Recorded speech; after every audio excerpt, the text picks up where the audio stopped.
Good morning, afternoon, and evening, wherever you are. I'm here with Linda from Melbourne, Australia, and I've been friends with Linda for a long time. I stayed at her place quite often, and we hang out, went for nice dinners. So, hi, Linda. Hey, Frans, don't forget the cake. Oh, we had some Hey. great cakes.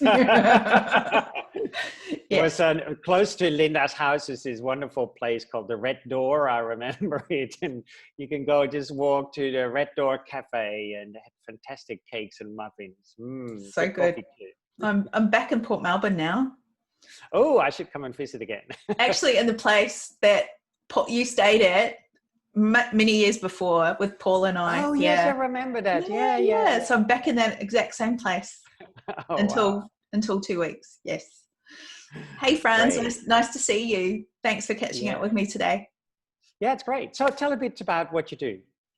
Well, I call myself an executive coach, but what that really means is I'm the right hand man to the person at the top of their business. So I work with a lot of sole traders and individual business owners, as well as people that have teams of people, and I help them do better in their business. I don't necessarily help with their finances, but it could be around process improvement or how to give themselves some confidence and to really achieve their goals. So that's really mostly what I do. Help them perform better in their business with their teams too. Yeah, that's fantastic. I mean, you've been doing this for years, what is great. And I think for example, for Reiki or people who teach Reiki and meditation and those kind of things, I think it's really great because many years ago, I read this book called E-Myth. I'm not sure if you've heard about it. In Australia, it was this really popular book. And there's the one story I remember was something about a baker. And so this guy said, well, when you're a baker, you like to bake, you can bake really good, but it doesn't mean you can run a business. Yeah, that's so true. I think too, what I've learned around running my own business is you can't do it alone. And to No. have those people you can collaborate with who can handhold and show you what to do if you aren't skilled at that thing you want to learn more about or need to learn more about, then having that business partner, if you like, to help you that's not actually part of your business but walks alongside you is really important. I think so too. I mean, I've been doing this now for 23 years as with a business, Mm. but I had some business coaches in the beginning. Some of them I was not happy about. So you know But the I difference like, between good and less good, and the right fit well, being is I important. think it's with anything, but I like Mm. your style of business coaching. And I was just, what you said before too, maybe you can repeat it when we were just starting off offline.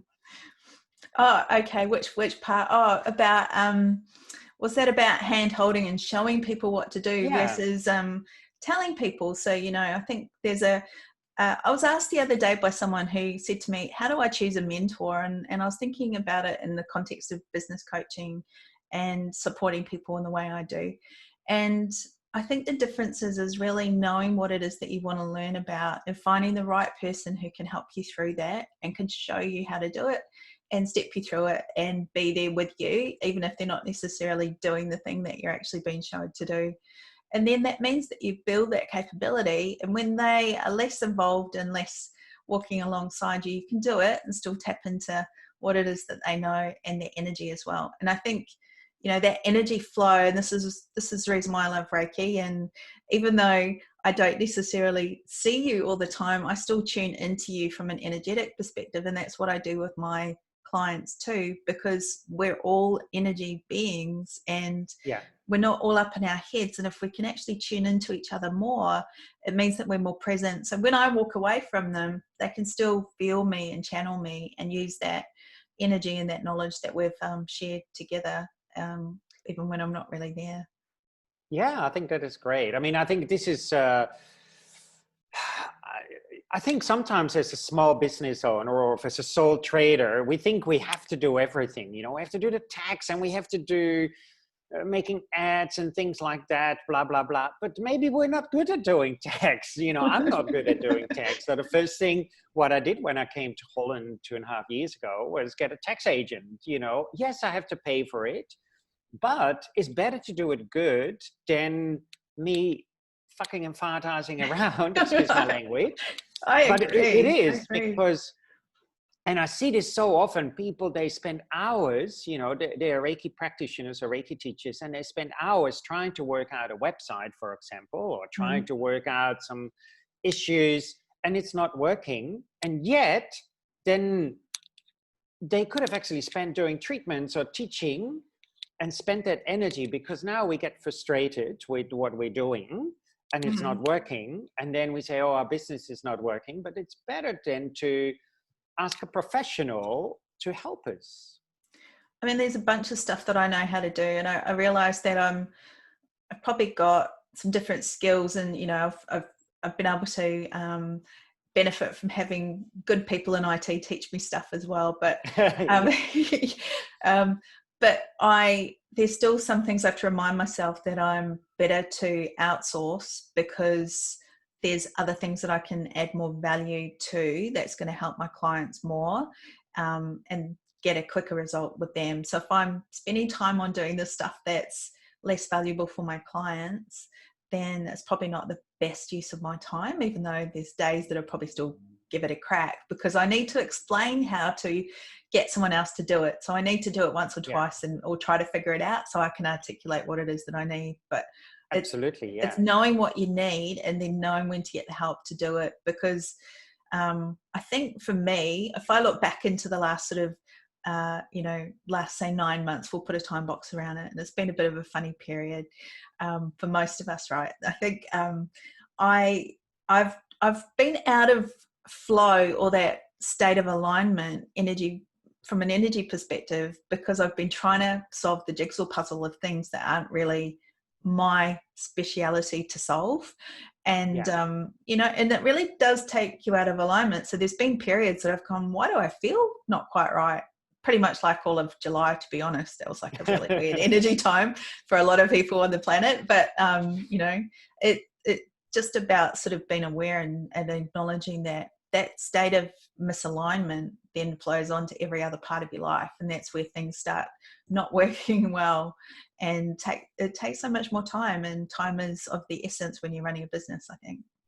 Absolutely. I mean, I trained with Li Ying, a Taoist teacher, for a long time. And I remember in the beginning when my business was not, sometimes it was great, sometimes not so good. And there were moments where I thought, wow, how are we going to pay the mortgage? And I would have a meeting with her and said, Frans, practice more.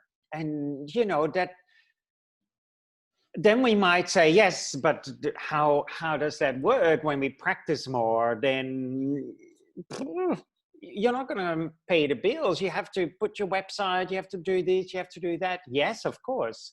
But of course, if, as you say, if we're not in alignment, then the website will not be in alignment, then your business will not be in alignment, then nothing will flow. And I think this is the thing, what sometimes people in the energy healing industry or meditation, etc., actually forget. It's and I'm glad you're saying that, you pointed out. It's when we're not in alignment, and I think as a coach or hand holder, I don't know how you. I like that. And yeah, you're the hand holder, and instead of the handler. But yeah, the hand holder, and if you can be in alignment both, I think this is also so important. Then of course your business will be flourishing in a very different way. Yeah, and it's not always about money at that No. time, but what you do in that moment, the choice that you make to stay in that flow state. And I've got a question for you in a minute about trust, so I'll come back to that. But I think it's what you do in that moment that leads you on to that state of abundance, that leads to prosperity.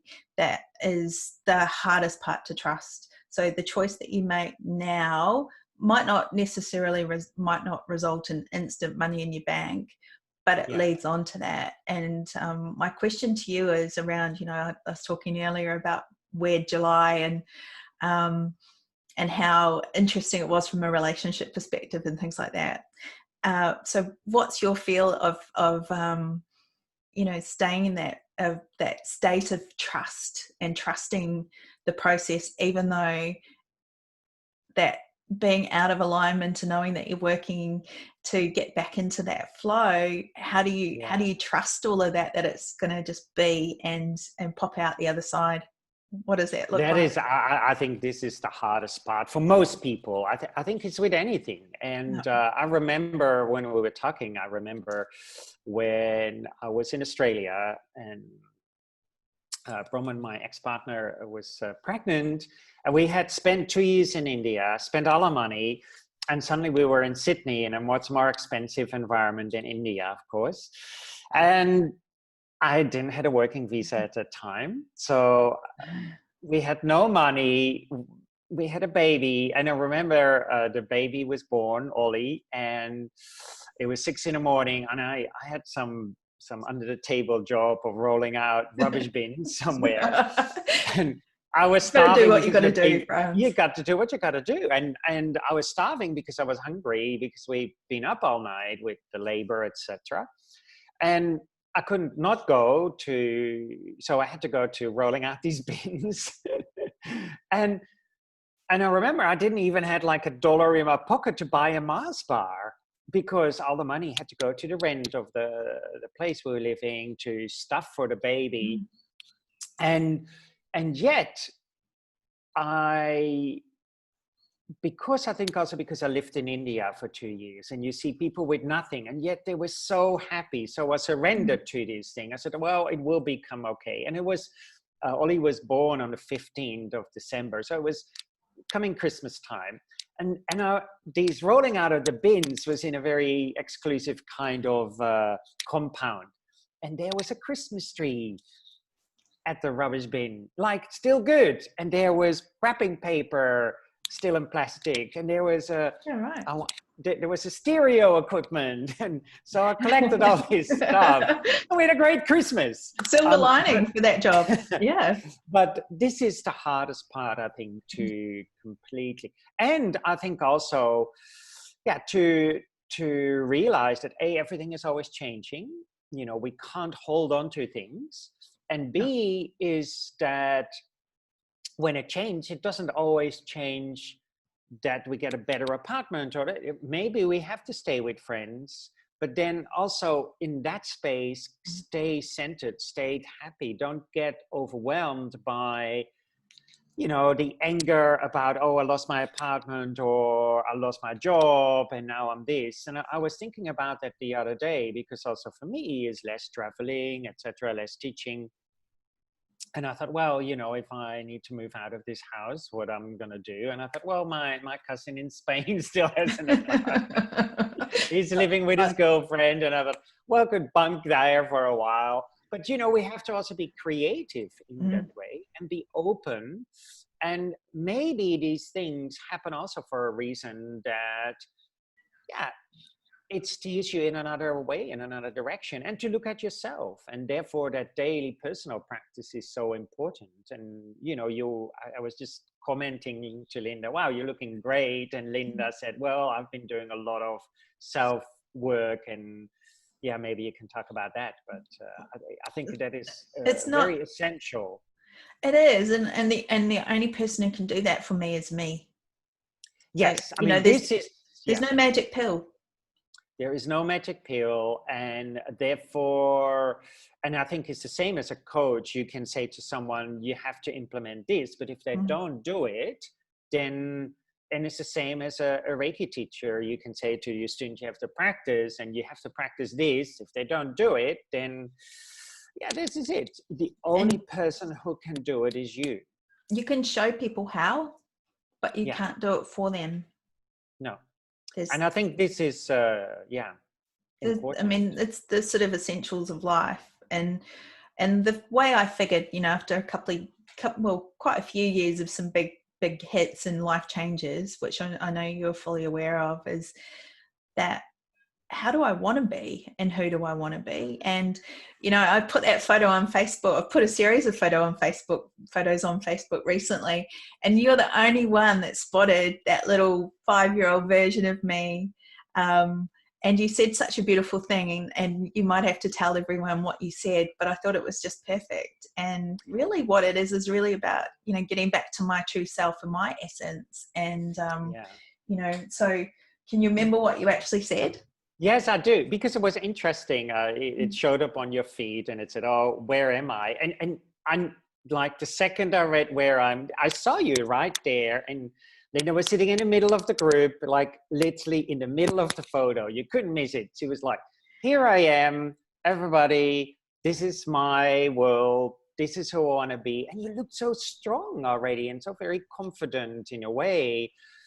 And yes, we know each other with, you know, and we've been very open about our journey and our life and our relationships and all of these kind of things. So yeah, I know your journey, you know my journey, and Yeah. it's just wonderful to see when you were sitting there. And I thought, yes, that's the Linda who wants to come out, who wants to say, yes, this is me, this is what I can do, and stand on your own 2 feet and say, well, yes, this is me. And sometimes we forget, right, in life. I realized too, you know, it's easy to forget yourself unless you like you don't want to. Naturally, you just don't want to.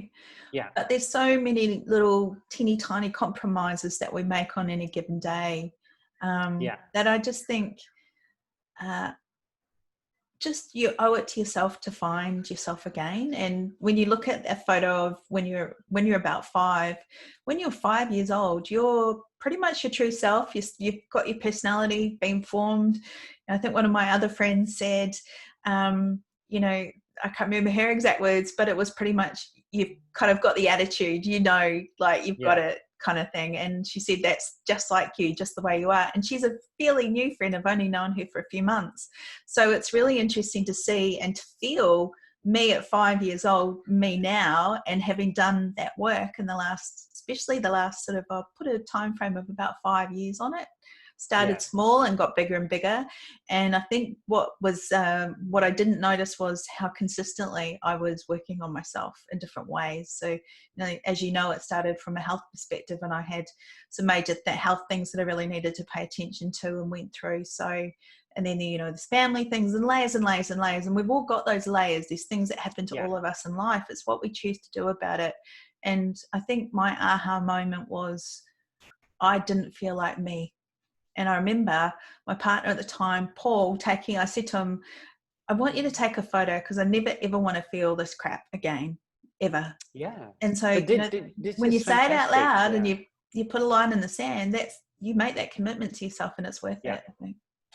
I think this is it, you know, and I think I see this in many businesses also, you know, where people are struggling and they're doing something actually what they not want to do, or they're doing something what they want to do, but actually they shouldn't be doing.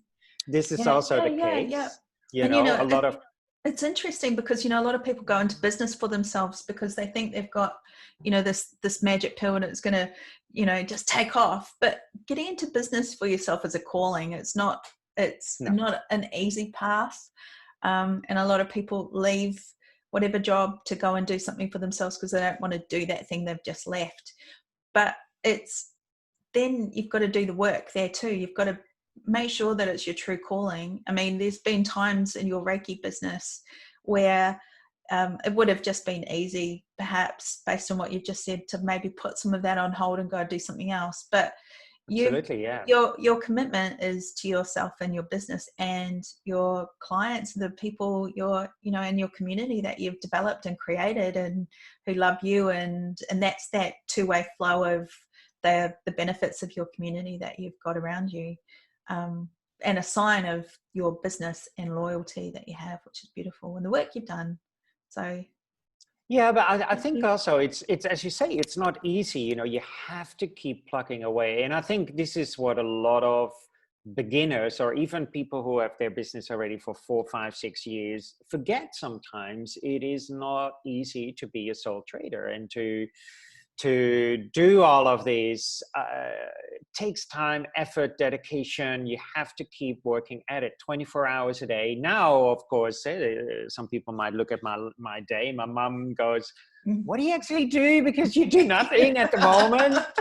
Yes, I do You're not hardly traveling. anything, but I'm also making less money. But, but I've been at it for 23 years. And sometimes I think, and a friend of mine asked, Frans, so you're going to do this for the rest of your life? And I said, well, if I don't like it anymore, then I'm not going to do it. And he said, yeah, but you're doing well. I said, yeah, but if I don't like it anymore, then I'm actually doing my clients and my students a disservice, because now I'm going to teach just for the money, and then that's not the right thing either.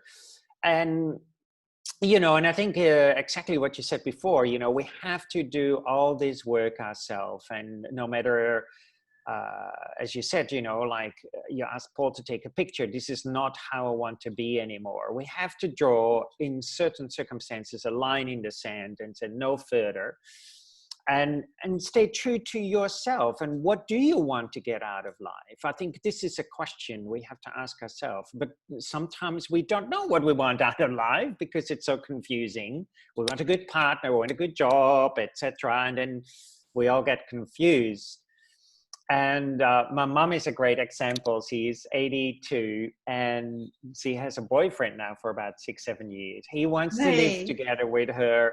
And she says, no, I want my own life. This is great. I can come and visit you. You can come and visit me. But I have also my own life and my own priorities. And she's very strict with that. She said, I don't want to compromise. So she knows what she needs.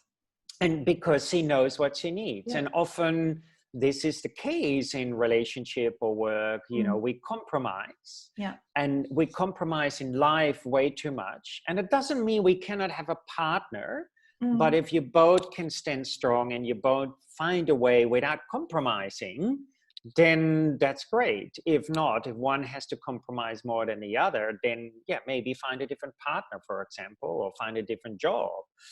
But I think this is why when we're very young, like your 5-year-old said, yes, this is the world, fantastic. And then life takes over and we compromise more and more and more. And then we're 25 or 30 or 50 or 60 and we think, what the fuck happened? I know.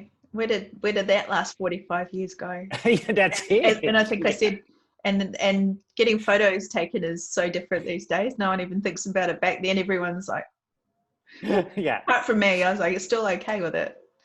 But I think, we were talking, you were asking me earlier about the man in my life, right? And, one of the things that I've always said to him is, because this is the appeal of when someone does, when someone's their true self, that's the person that I'm choosing to be with, when they're that person. And the confidence comes out, and that's easy to be around, and it's easy for them because they don't have to navigate the sense of obligation of doing things. I mean, there's always the meet you in the middle, or I think he says meet you at the merge is his term. So but I always say to him, just do you. And no one had ever said that to him before, so it's almost like, just relax, it's all good. I'm here in Melbourne, you're, interstate, and it's just like, you just do you, like, it's all good. We'll keep talking and communicating. And the more I get to know you as an individual by doing you, means that I know who you are in most situations. And is that someone I want to spend time with? Oh, yes, it is.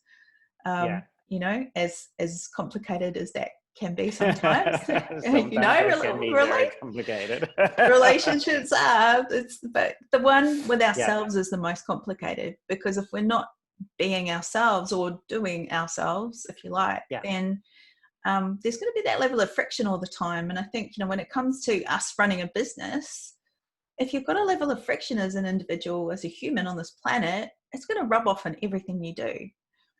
So, every day I remind myself, okay, what are my priorities? What are my values?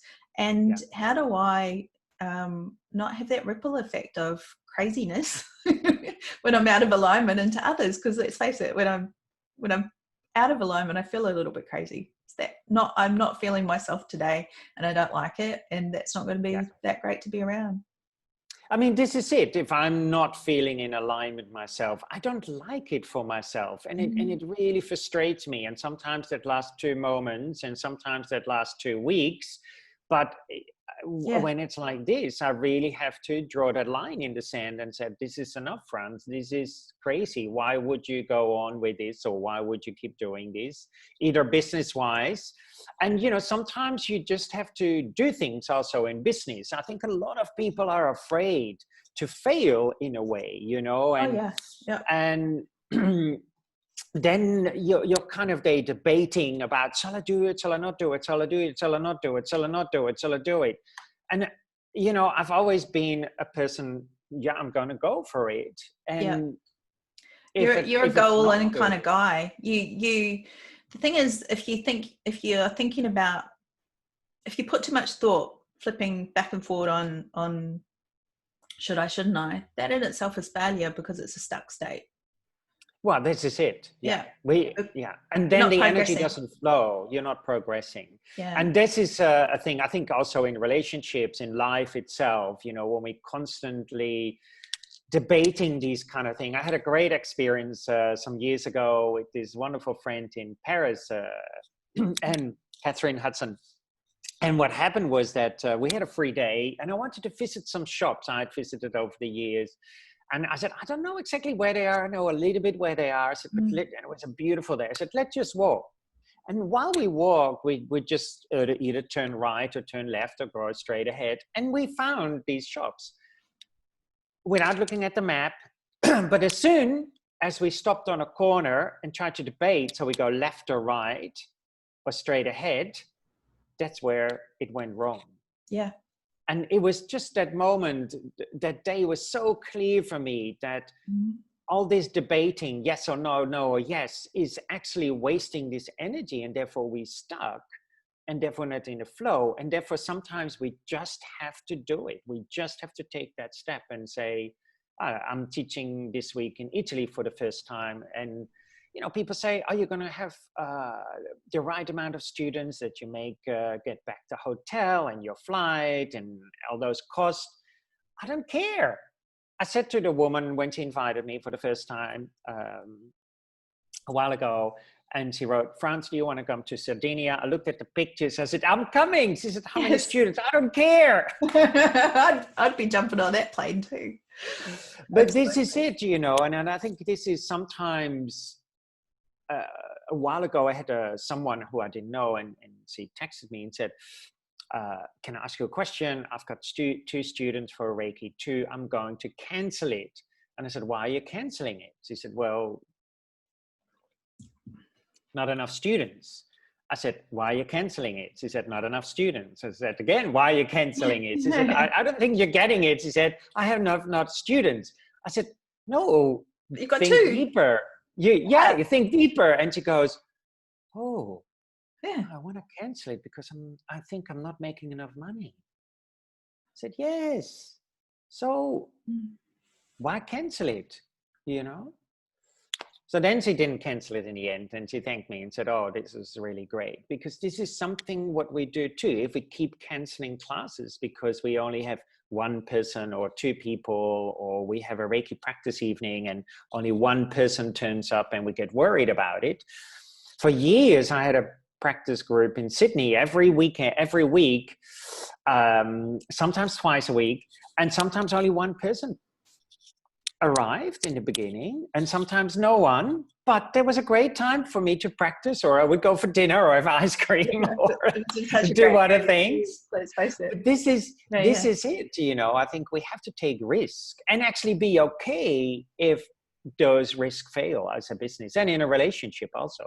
I think it depends on what you know, where you're actually setting your benchmarks and how did you come up with those benchmarks. So you know, this is where we get taught, and over that period of time, you know, we lose ourselves because of all the various different people's teachings, thoughts, opinions, filters, and really what they are is someone else's opinions. And sometimes you adopt those opinions and sometimes you've got to let them go because they're not right for you.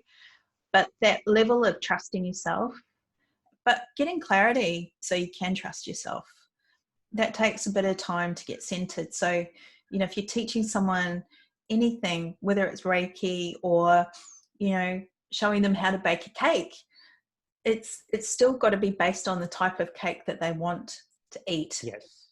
You know, Yeah. it's not up to me to say, you need to bake this cake because I like it. What's the kind of cake that you want to eat that you will enjoy and that's going to give you joy?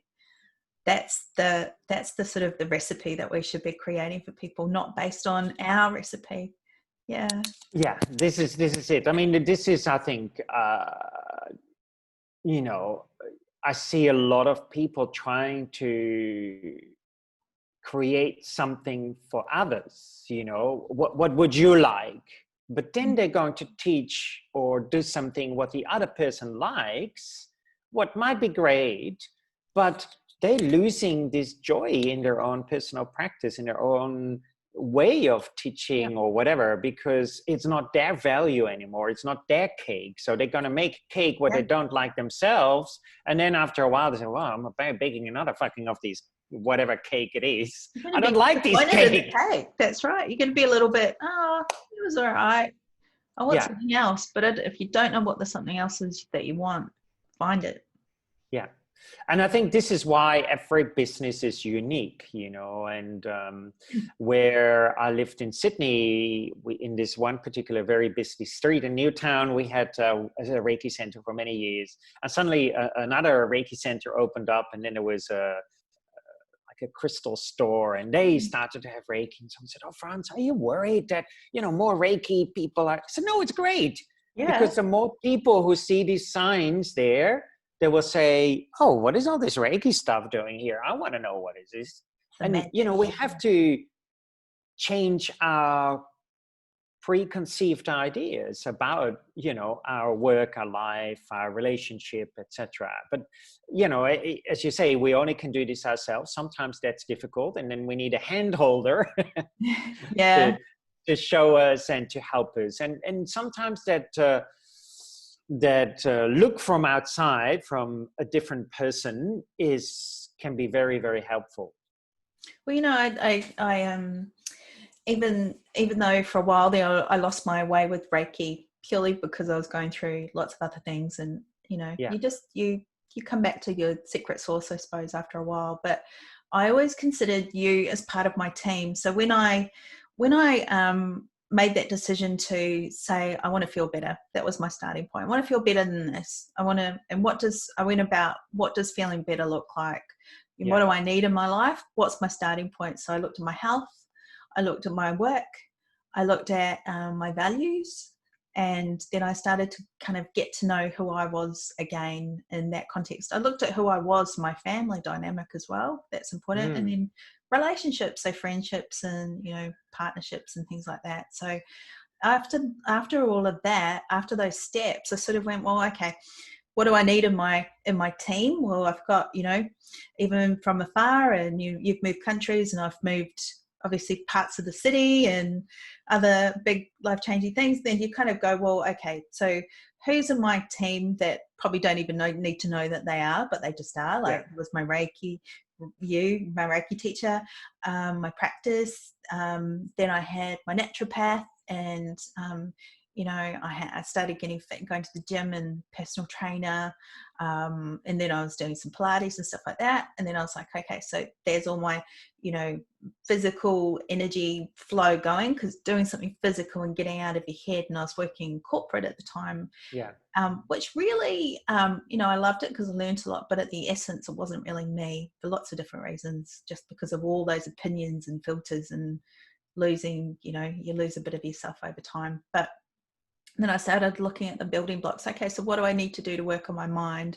Started reading different things and tuning into different things, watching YouTube, listening to different music, listening to audiobooks. You know, so there's lots and lots of building blocks. It's never just any one thing.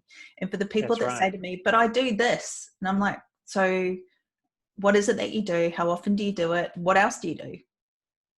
If it's just one thing and it's only like every once in a blue moon, that's not going to be enough to make a change in your life. That's right. Yeah. And then if you kind of combine whatever's going on physically with your mental stuff, and you can combine the two, like listening to an audiobook if you go for for a walk or something like that, listening to some really upbeat music that changes and shifts how you think about things and raises your vibration. And you and I love our music, so we totally get that. Going to see bands, spending time with people who, it's not just all about sitting down, eating, talking. It's about actually doing something fun and physical, and kind of like when you match all of that together, it changes how your body's wired, how your brain works, and how your blood flow. It just changes your whole makeup. So if you're kind of just doing one thing, I'm not saying overcomplicate it, but combine some things that give you joy, and you'll increase your levels of joy, and it's a beautiful thing. Well, this is what I really like about you, and I think I'm just you're if I would hire you for my business, then I see you more as a holistic coach. Like you're not looking at just the business part, but also at the person, and what is a person? Is they are in alignment or not?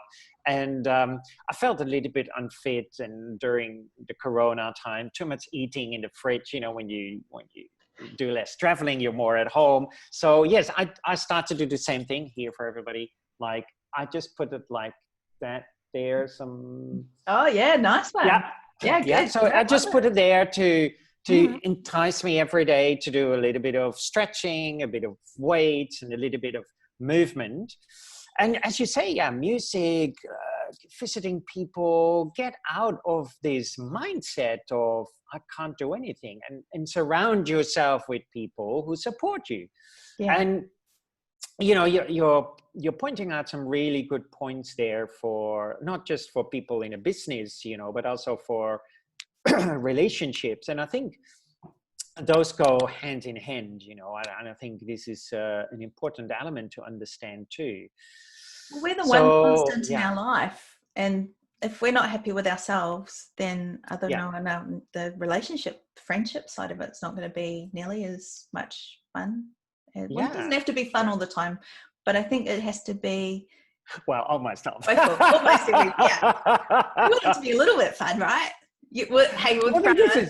Frans, with you, it's always fun. I know this. Absolutely. Well, I think, sometimes I see this a lot also in the spiritual community. We think spirituality is being serious, but this is a very confused idea about spirituality. There's some really great teachers like Lama Yeshe or Sunraya Suzuki. You can watch old videos of them. They're just so funny and wonderful, free. And for me, this is actually, as you say, when we have that joy, when we feel this joy within ourselves, then of course your business is also going to be joyful. And how do we create this joy?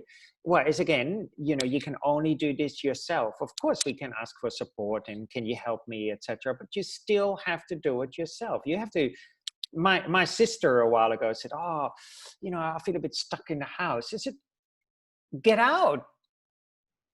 And she goes, huh? Yeah. I said, well, then you come to my place and we hang out, or you go there and whatever. But you have to make an action. You have to do something about it. If you don't do anything about it and you keep complaining, it only goes further downhill ultimately.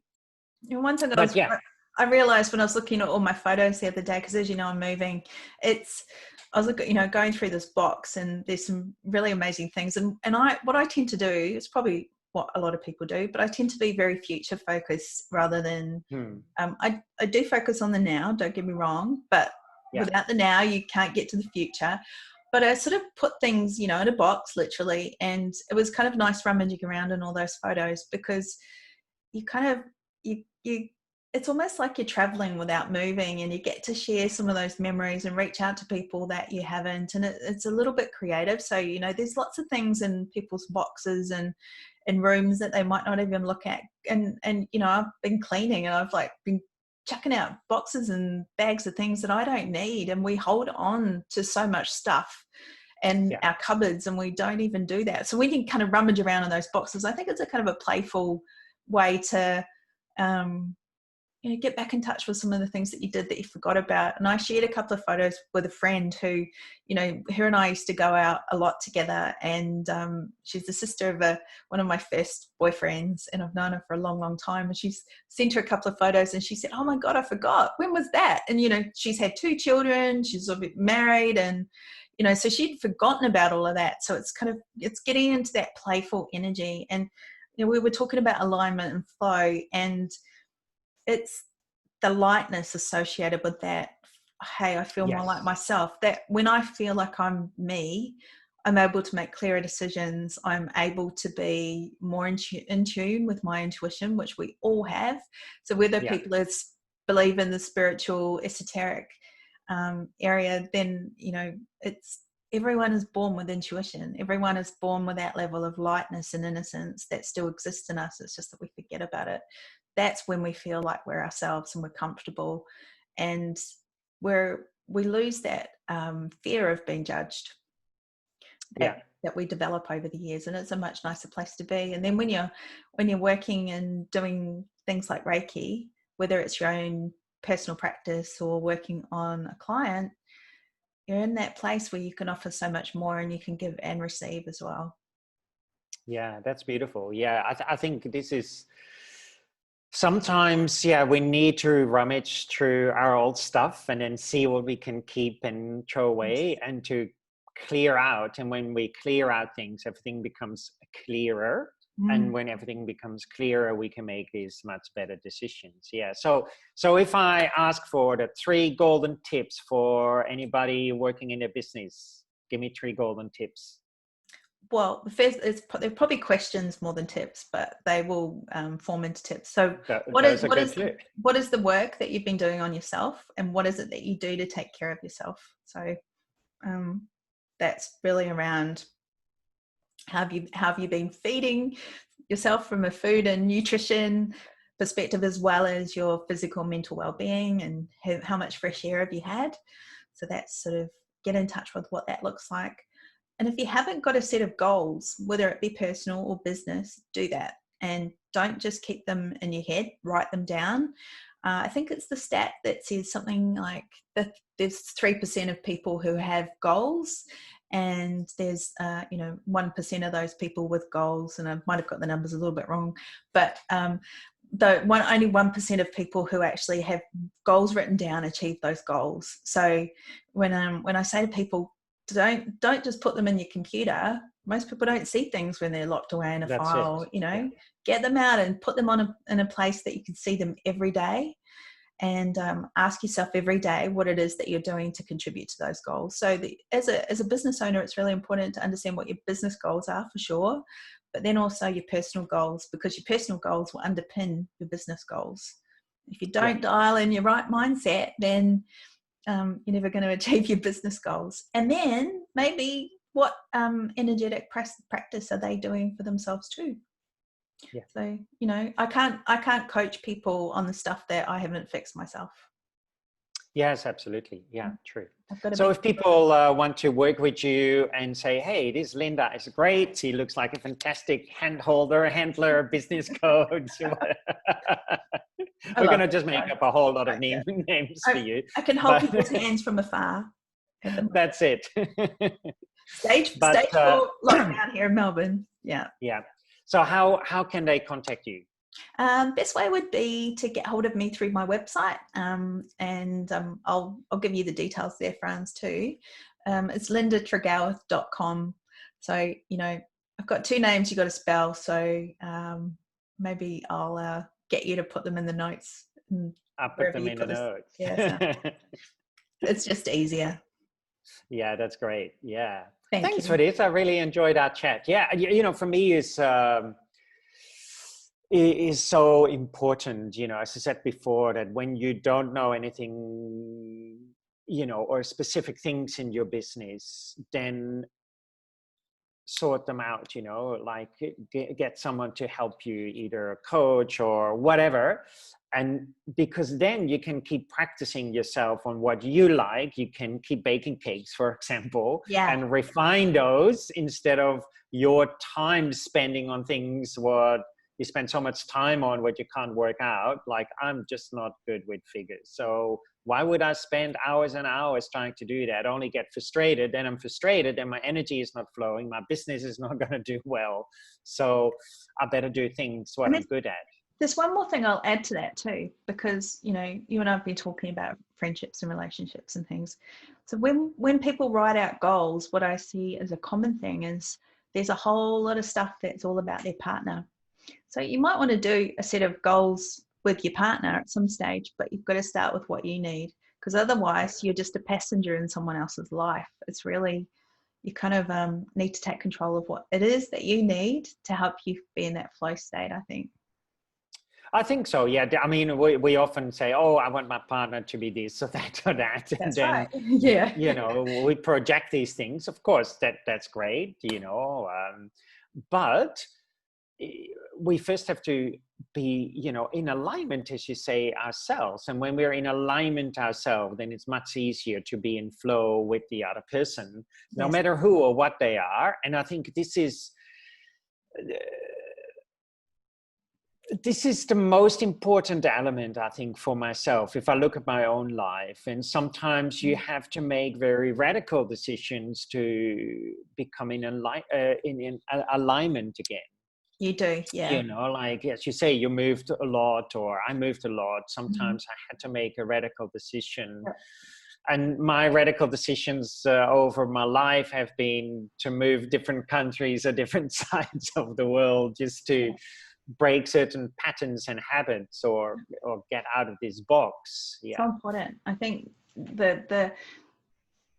know, I asked the universe, I think in our first little lockdown there, not the little, but I said, oh, I'd love a change of scenery. And so, you know, I've been seeing some great sites, but I challenged the universe to serve me up a really big change of scenery and moving to the other side of Melbourne that I didn't know if I've ever wanted to live in, but it's actually really nice. So I think, you know, it's like I could be, I could choose to be really frustrated with that and having to move and figuring it all out, and it's lots of life admin, but I'm actually going, okay, the universe provided me what I asked for, and I'm choosing to see the world through a different set of eyes right now, that then expands my way of thinking, and it also expands my energy. So and I've really felt the sense of being opened up in the last few days. I kind of, you know, had a bit of a stressful peak there, I think, after you know, sort of a few weeks of isolation on my own, and not seeing too many people. It's a reality, right? So it's just, you know, I need my people, need hugs. Yay! You know, I love a hug. But it is just, you know, kind of like, it's about what is it today that I can do differently and see the world through a different set of eyes, because once you do that, starting to feel lighter already. And like you say, with your moves, you've made some really big life choices and some big moves, moving back. When was the last time you'd lived in the Netherlands? Until you moved that was 20 years ago. So I was away for 20 years. So a lot would have changed, and some might not have. Absolutely. Yeah. So but I think also what you were saying, just to come back really briefly, is that also that sometimes we fight these current situations. You know, you say, oh, you had to move, and we have a choice. We can fight it, and then when we fight it, we're like, oh fuck, I don't want to move, or we can embrace it. And when we embrace the situation, how shitty it is, then you open up, and then new possibilities come up. Because if I fight, my fist goes like this, there's no possibilities to flow, to come in, nothing will happen. So if we only stay like this and fighting about a situation and grumble and be angry about it, nothing is going to change. But if we open the hand of acceptance and say, okay, it is the way it is, I just have to accept it, and then new possibilities can come in. It does take what feels like a few knocks to the head to make absolutely to get you to that place, though. It's like, hey, There's a few nudges to get you to that place. You've got to feel really uncomfortable sometimes to get there. So, but I think that's also the reason why a lot of people don't do that, because that feeling is not pleasant always, and it's not comfortable. No. But you almost need to go through a level of uncomfortableness, or to be really clear on what it is that you want. So I think you just gotta go with that. Being uncomfortable is not going to be like that forever, and it's also going to change. Everything is always changing. Also the uncomfortable bit. It's like breathing. And and we have to, as you say, also I read a wonderful article the other day by you. It's on my Facebook page, but stay joyful. Whatever happens, yes, shit happens, everybody, but try to maintain that joyfulness, because the joyfulness, we can't be joyful like this. So if we're joyful, then at least we are slowly open our hand, and laugh about certain situations, so how hard they are, how difficult they are. Sometimes we just have to laugh about it and think, man, what the hell. Yeah, and I think at this point in time where there's a lot of uncertainty in the world, it's about knowing that you're not alone. Talk about it with someone, and I'm lucky. I've got a really good group of friends around me, and it was, I've been putting a bit out there recently, and he reminded me of who I was. He was like, okay, because I had literally spent too much time on my own. And that's, from living by yourself, but it was literally go out for 4 things, and not complaining about that, because the rules are good rules to keep people safe. Yeah. But I realized, it made me realize that I had become a little bit glass half empty, which is not my true self, because I literally hadn't been doing the creative things to tap into people. Partly because some people were going through their own stuff too, and it was just a combination of everyone going through their own stuff and affecting each other a little bit. But I started to find those creative things to help me find that and to get that lightness back, because it's easy to do when you go, I can do that. Just actually I've been talking to myself out loud lately. So I've been doing a lot of self-coaching and applying a lot of the things that I talk to other people about. So just as well, I'm okay with my own company. That's good. Well, thanks for this conversation, and keep in touch. And if you want to connect with Lynda, she's a fantastic person, holistic coaching, handler, whatever it is. Thanks, Brian. And we chat soon again, and hope to see you somewhere in Europe or in Australia again, when we might be able to travel again, if that ever happens. If not, I come swimming to Australia. I reckon. Well, that special someone I was telling you about, I've already said, right, we're going to be off to the Netherlands when we can to go and see Frans. So. Oh, that'd be great. Fantastic. You're always welcome. Thank you, Frans. Really enjoyed that. Lovely to see you. Lovely to see you too. Bye. Bye.